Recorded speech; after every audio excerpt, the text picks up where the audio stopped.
The stars shimmered like scattered diamonds across the velvet expanse of space, their light dancing on the hull of the Odyssey, a solitary vessel drifting through the cosmos. Inside, Commander Elias Vance stood at the observation deck, his gaze fixed on the planet below, a world untouched, its surface a tapestry of emerald forests and cerulean oceans. Elias had seen countless worlds, each with its own beauty and peril, but something about this planet stirred a sense of wonder within him. It was as if the planet itself beckoned, whispering promises of discovery and connection. +2. Reddit. +2. Reddit. +2. Commander, the voice of Lieutenant Mirachin crackled through the comms, pulling him from his reverie. Yes, Lieutenant? Elias responded, his voice calm yet tinged with anticipation. Rumble. +2. Reddit. +2. Reddit. +2. We've received a signal from the surface. It's faint but unmistakably intelligent in origin. Elias's heart quickened. First contact was a rare and profound event, one that could redefine humanity's place in the universe. Prepare the landing shuttle, he ordered. We're going down. Reddit. +1. Reddit. +1. The shuttle descended through the planet's atmosphere, clouds parting to reveal a landscape of surreal beauty. Towering trees with luminescent leaves swayed gently, and rivers of liquid light meandered through valleys. As they approached the landing site, a clearing emerged, where figures awaited, tall, graceful beings with eyes that shimmered like starlight. Reddit. Elias stepped onto the soft, moss-covered ground, his team following closely. The beings approached, their movements fluid and harmonious. One stepped forward, her gaze meeting Elias's with an intensity that sent a shiver down his spine. Welcome, travelers, she spoke, her voice melodic and resonant. I am Lyra, daughter of the Celestial Grove. Elias inclined his head respectfully. I am Commander Elias Vance of the Earth vessel Odyssey. We come in peace. Lyra's eyes softened. Peace is the foundation of all meaningful connections. Come, there is much to share.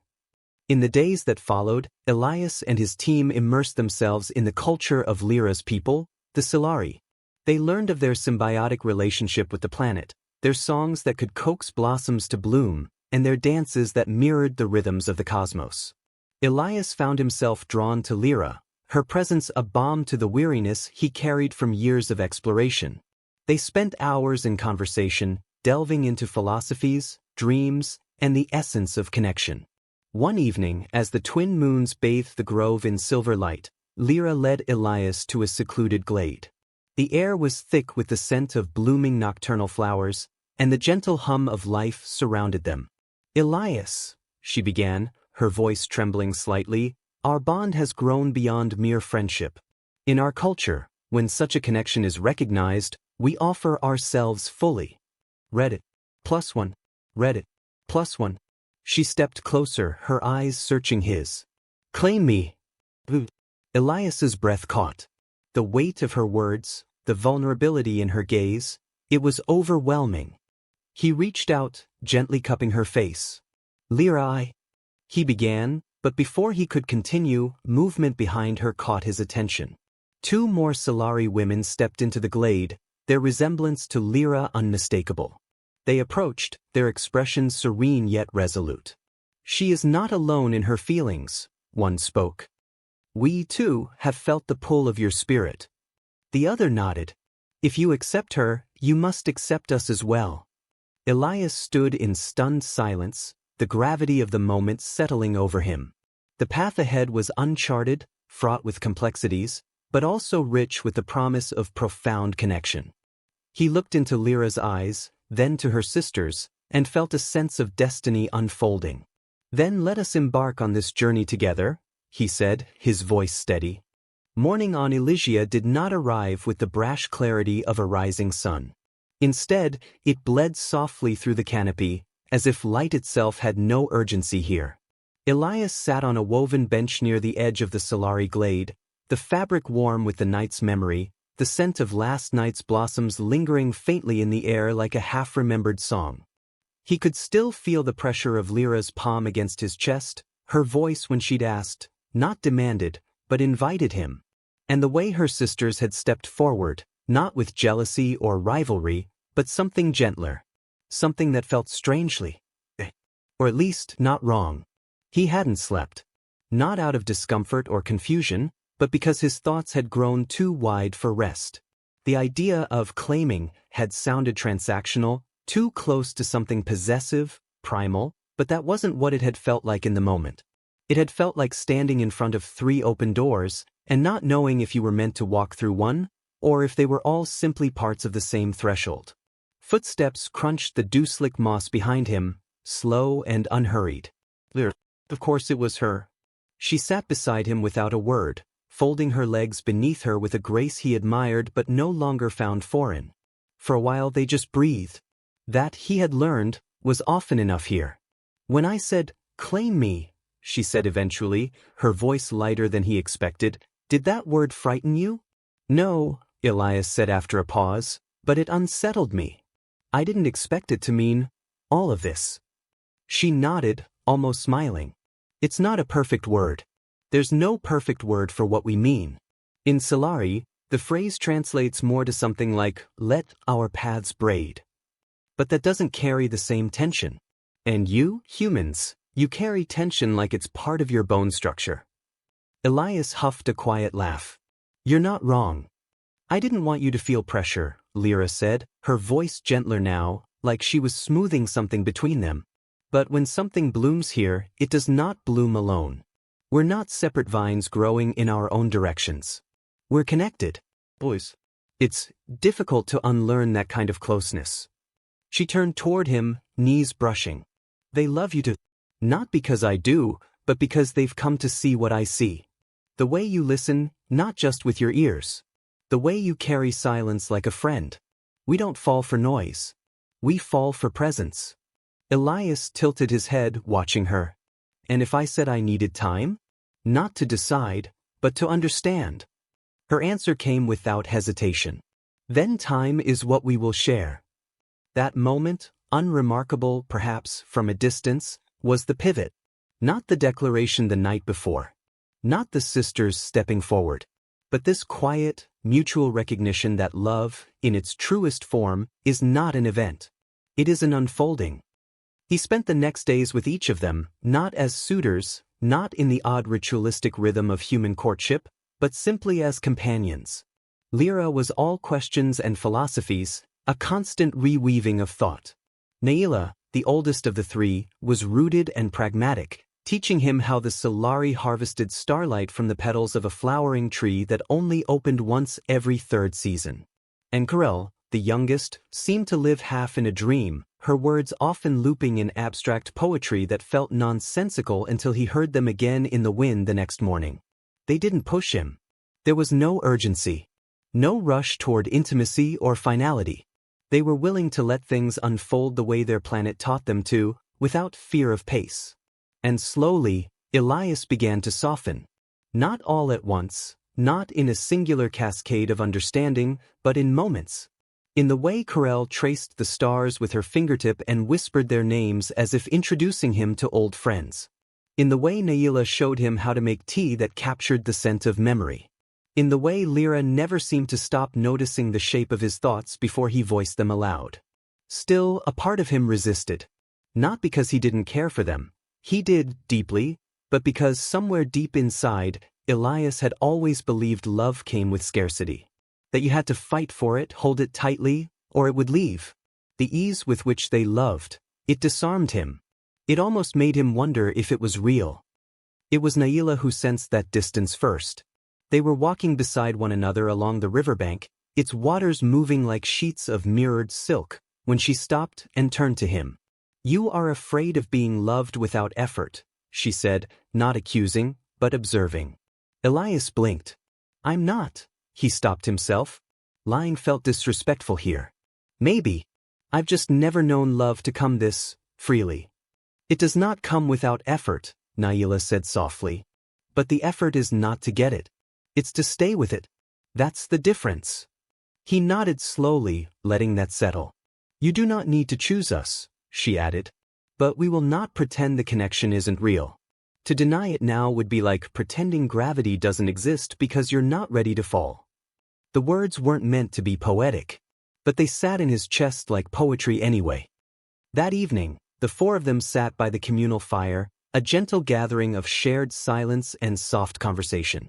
The Solari did not indulge in grand rituals or binding ceremonies, but they did believe in moments of declaration, times where truth, when spoken aloud, gained shape and direction.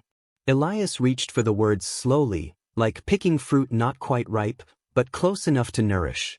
"I don't know if I can love all of you the way you deserve," he said, voice low but clear. "But I want to try. And I don't want to do it by breaking myself into pieces and giving each part to someone. I want to learn how to love, wholly, with all of me. With each of you." Lyra smiled first, soft, wide, knowing. Naila gave a slow nod, as if she'd already heard him say this somewhere before. Kirel reached for his hand and, without speaking, placed it on her heart. And no one claimed him. They just stayed there, together, unclaimed and whole. It rained on Elysia the way breath leaves the body, soft, rhythmic, without drama. The Solari called it whisper rain, a quiet blessing that fell from the sky not to wash away, but to remind things to grow. Under its gentle touch, even the trees leaned in as if listening. Elias stood beneath one of those trees now, arms slightly outstretched, palms open. The moisture kissed his skin like a conversation he was only beginning to understand. The rain didn't chill, it settled. And in it, he could feel his own edges softening again, like stones smoothed by 100 seasons of wind and water. He was learning that here, nothing rushed. Even the rain fell with patience. Behind him, Lyra approached, barefoot, quiet, the way she always moved when she didn't want to interrupt his thinking but also didn't want to be apart from it. "You're listening better now," she said, brushing her fingers against his. "I'm trying," he replied, and meant it. They walked together in silence, water pooling lightly around their ankles. Above, leaves of amber and pale green shimmered from the wet, each one a little lantern. The quiet between them wasn't awkward. It had become a kind of conversation, a shared trust that neither had to fill the space to be understood. "When I was younger," Lyra began, "I thought all love needed to be declared. Loudly, clearly. That if it wasn't obvious to everyone, then maybe it wasn't real." Elias glanced at her, curious. "But then I watched the rivers," she continued. "They don't declare. They don't announce. They carve, slowly, patiently, without asking permission." He smiled at that. "And you realize that love doesn't need to be seen to be felt." She nodded. "Especially not all at once." Later that day, Elias joined Naila near the glimmering southern terrace, where root vines wove together into a living lattice overhang, casting layered shadows across the smooth stone floor. She was tending to a ring of glass fruit plants, translucent orbs that only bloomed if spoken to, their colors deepening in response to sound. Naila didn't look up when he arrived. She simply shifted her weight slightly to make space for him beside her. "I keep wondering if I'm doing any of this right," he said after a while, not sure if he meant the tending, the companionship, or something else entirely. "There is no right," she replied. "Only present. The plants don't ask you to be a gardener. They ask you to be with them." He let that settle. "And you?" She finally turned toward him then, her face calm but not unreadable. "We ask for the same." That was something he admired about Naila. She rarely said much, but when she did, it felt like a stone placed deliberately in your hand, weighty, textured, and meant to be carried for a while. As night fell, Kirel found him on the path between the grove and the sleeping quarters, perched atop a boulder with her legs swinging like a child's. She was humming, something half song, half vibration, and it pulled at something in his memory. An old lullaby maybe, or the cadence of waves against metal hulls during long space flights. "Your thoughts are louder than your words today," she said playfully, not accusing. "You're making the trees tilt." He laughed under his breath, then joined her on the boulder. "I've been thinking too much." "Good," she said, grinning. "It means you haven't stopped feeling." She offered him a cluster of starberries, so tiny they shimmered in the moonlight like glass beads. He took one and placed it on his tongue. It tasted like nostalgia and something sweeter underneath, like the memory of something he hadn't lived through but missed anyway. Terrell leaned against him, shoulder to shoulder. You humans complicate things with too many words.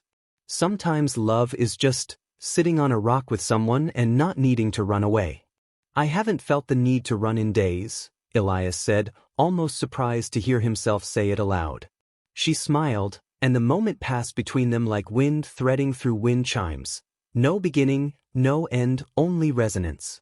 Over the coming weeks, a quiet rhythm emerged. Elias stopped counting the days. They no longer felt necessary. His presence in the grove became natural, as though he'd always belonged to this place and had only just remembered how to return. He began tending plants with Naila every morning. Not as a lesson, not even for usefulness, but simply because it felt good to begin the day with living things. With Kirel, he walked longer paths, not seeking destinations but collecting colors and stories. And with Lyra, his conversations deepened, moving past curiosity into something that resembled shared dreams. There were still moments of hesitation. The old programming in his mind, the part that expected relationships to be measured, defined, fenced in, sometimes resurfaced. But every time it did, one of them would respond not with frustration, but with space. That was something Elias had never been offered before, space to pause. To consider. To not know and still be welcomed. He began to understand that love here wasn't transactional. It wasn't about earning or deserving. It was about tending, like Naila's garden, trusting that things grow when cared for, not forced. One night, under a canopy of light-speckled sky, the four of them gathered again. Not for ceremony. Not even for intention. Just to be together. Naila prepared something warm from crushed seed and ember root, the smell earthy and grounding. Kirel brought strings and wrapped them around Elias's wrist in a quiet pattern, a gesture he didn't understand until later, when Lyra explained it was a Solari way of saying, "I have seen your heart, and I have not turned away."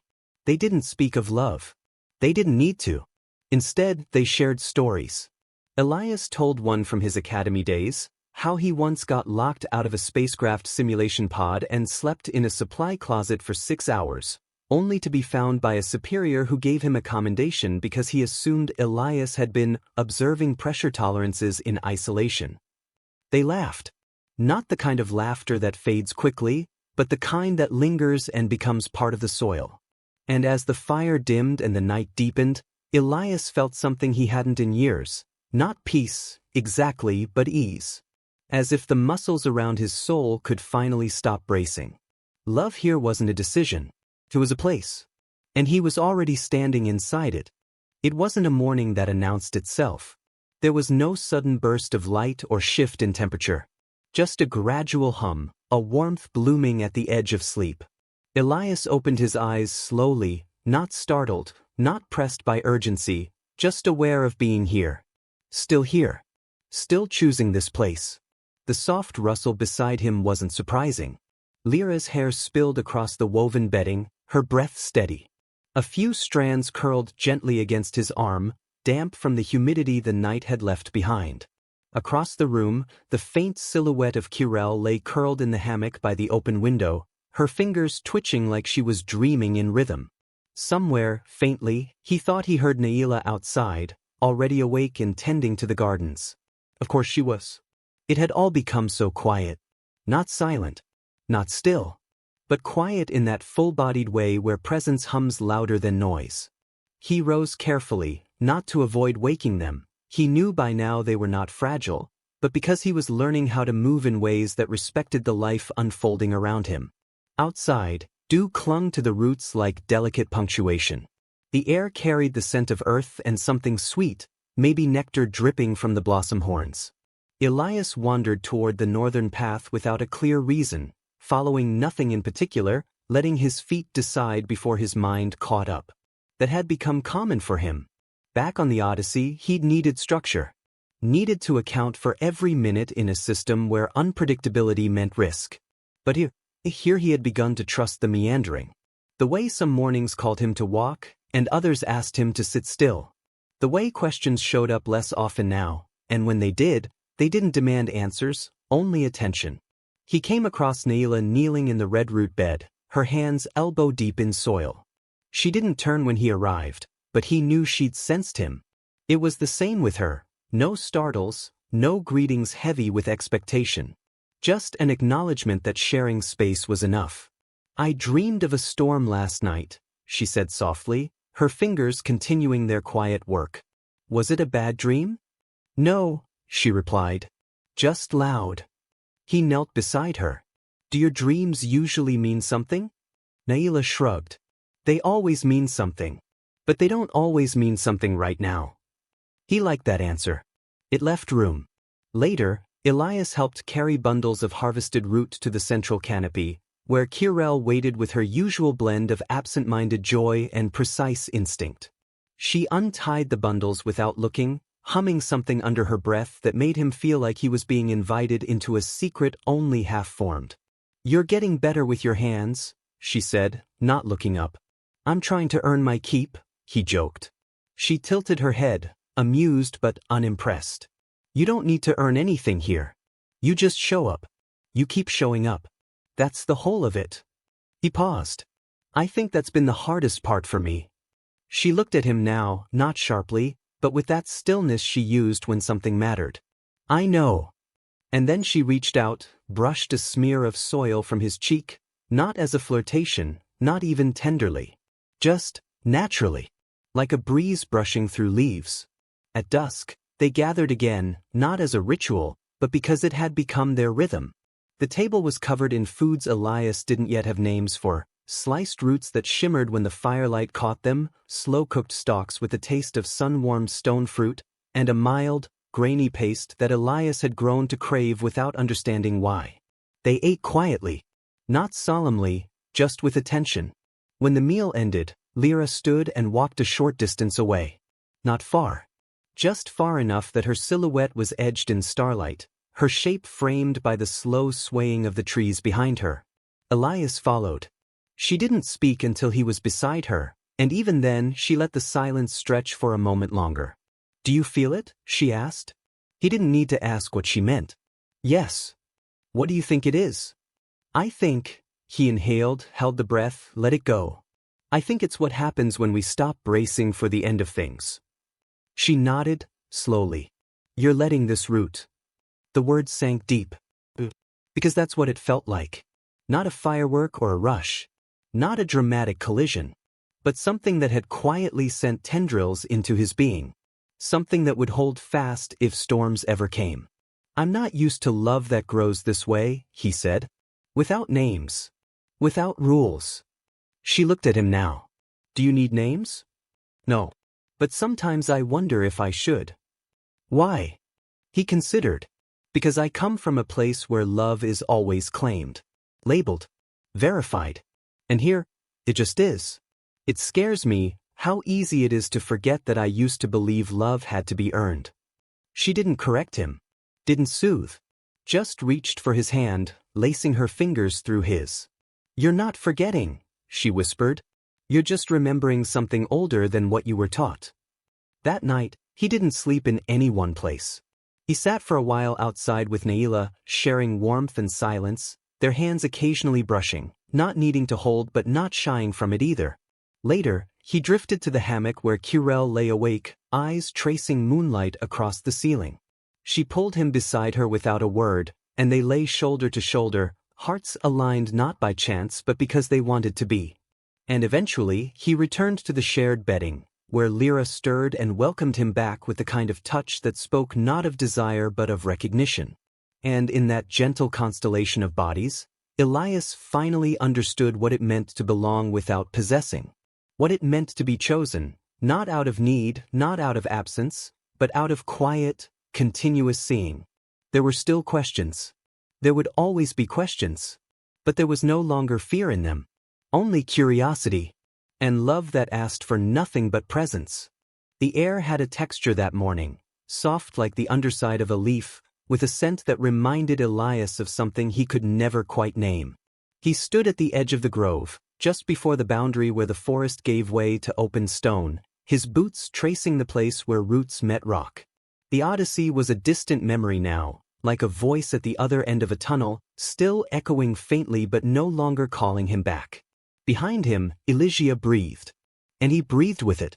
He was no longer trying to become part of this place. He simply was. Naila joined him first, silent as always, standing beside him with her arms crossed, gaze following the curve of the horizon. She didn't ask what he was thinking. That wasn't her way. Instead, she handed him a small parcel wrapped in fibercloth, thick and faintly fragrant. He opened it carefully. Inside, a root he hadn't seen before, thin and pale, almost translucent, with a single black line spiraling through its center. "It doesn't look like much," she said, "but if you plant it, it will grow into whatever the soil remembers most." He looked up at her. "How do I know what that will be?" "You don't," she replied. "But the soil always does." He held it delicately, as if it might shift in his hand. Naila turned and walked back toward the grove. No goodbye. No ritual. Just that gift. A seed of memory. A root of becoming. Kirel found him a little later, sitting on one of the low stones near the bathing pool. She plopped beside him unceremoniously, legs drawn up to her chest, chin resting on her knees. "You're glowing," she said after a while, grinning without looking at him. "Like moss on storm stone." "I feel quiet." "Good," she said. "That means you're listening inside now, not just out here." They sat there, watching the sky change in slow gradients. No clock. No expectation. Time here didn't move forward so much as around, like wind circling a grove. Eventually she reached over, took his hand, and placed something in it. It was a stone, smooth and round, almost perfectly spherical. It had no color of its own, just reflected everything around it. "It's not for remembering," she said. "It's for returning." He didn't need to ask what she meant. By the time Lyra approached, the light had tilted golden, that late afternoon hush settling over the glade like a soft curtain. She didn't speak right away. She didn't need to. Instead, she led him gently by the hand to the center of the grove, where the oldest tree rose in spiraling layers of bark and bloom, its trunk wide enough for 4 people to lie shoulder to shoulder. At its base, the moss pulsed faintly with life. Everything here seemed to breathe. "This tree remembers," she said. "Everything. Every arrival, every loss. Every name spoken beneath its leaves." Elias placed his palm against the bark. It was warm. Not just from the sun, but from something deeper. Something old. "We have no rituals for staying," Lyra said. "Only for recognizing that someone has." He looked at her. "And have I?" "You stopped trying to belong," she said. "And you started growing." She stepped closer now, her voice barely above a whisper. "You don't need to be claimed here, Elias. You've already become part of the story." It wasn't a declaration. It was a truth. And like all truths here, it didn't need to be shouted. That evening, the grove gathered, not in celebration, not in farewell. Simply, in presence. The Solari brought instruments that didn't sound like anything he remembered. Terrell sang, not with words, but with sound that moved like emotion itself. Naila played a stringed vine that resonated in Elias's chest more than his ears. And Lyra, sitting beside him, simply rested her head against his shoulder and closed her eyes. There was no ceremony. Just shared stillness. The kind of moment that didn't mark an ending, but acknowledged a new kind of beginning. Later, long after the gathering had settled into quiet embers and hushed voices, Elias walked alone through the grove, touching the bark of each tree he passed. Not for ritual. Not even for remembrance. Just to feel the living presence of the place that had taken him in not as a guest, but as a limb that had always been meant to return. He made his way back to their shared space, where all 3 waited, not posed, not expectant, just there. Kirel was stretched out on the window hammock, her body loose with trust. Naila sat cross-legged on the floor, her hands busy with some kind of weaving, but her eyes calm and fixed on him. Lyra was curled into the bedding, one hand resting on his empty side as if she had always known he would return to it. He lay down beside her, said nothing, and as the night closed around them, as breath aligned and hearts slowed, Elias knew something deep and quiet had completed its journey. Not a mission, not an assignment, but a homecoming. No one claimed anyone, and yet they all belonged, fully, without needing to be told, without needing to ask. They had braided their paths. And together, they would keep walking. The change came slowly. Not with fanfare or sudden realization, but with a shift so subtle Elias almost missed it, until he looked back and realized something fundamental had turned. He had stopped thinking of himself as a visitor. It wasn't dramatic, not a declaration. No moment of standing on the hilltop, fists raised in understanding. It was more like a softness in his step, an ease in his body as he moved through the glade. It was in how the Solari children no longer stared with wide-eyed wonder, but waved casually, like he was one of the morning regulars. It was in how the vines no longer avoided his steps, they had begun to grow around his boots. He noticed it most in the way he no longer asked if he was allowed to do something. He just did. Not from arrogance, but from a settled place inside him that whispered, "You belong here too." That morning, Kirel sat beside him on the edge of the elevated pools, her legs dangling in the cool water, her chin tilted toward the sky as if the clouds above were telling her secrets. "Your eyes don't search anymore," she said without looking at him. "Was I always searching?" She nodded. "Even when you smiled. Especially then." He thought about that. "I used to think searching was the same as hoping," he said after a while. "Now I think I was just afraid to stop moving. Stillness is terrifying when you don't trust what waits in it." He laughed softly. "Why do your words always feel older than you?" Curl shrugged. "Because I spend more time listening to wind than people." She leaned her head against his shoulder. "But I like the way your stillness sounds now." They stayed that way for a while. No urgency to move, no reason to speak more. Just bodies side by side, the water reflecting pieces of sky, and the quiet music of being here. Naila's way of loving was different. She didn't speak in poetry or metaphor. She gave attention in the form of precision, showing Elias how to hold a root correctly so it didn't split, guiding his hand when stitching living vines together for canopy shelters, or showing him how to feel when fruit was overripe, not by sight but by the way it bent ever so slightly under pressure. And somehow, through all of it, Elias learned how to feel himself in the same way, without judgment, without pressing too hard, without forcing himself into shape. "You're stronger now," Naila said one evening as they washed their hands together in the stream. "I haven't trained in weeks," he replied. She shook her head. "Not that kind of strong. You don't flinch away from gentleness anymore." It startled him how true it felt, and how unnoticed it had been until she said it. With Lyra, there were still the long talks. Though lately, they had become less about learning and more about revealing. One evening, they sat curled on a high branch platform, watching the glowflies begin to rise, their light like a slow pulse across the grove. Elias had told her about his brother, how they'd stopped talking after a fallout that never quite healed, how his last message before the launch had gone unanswered.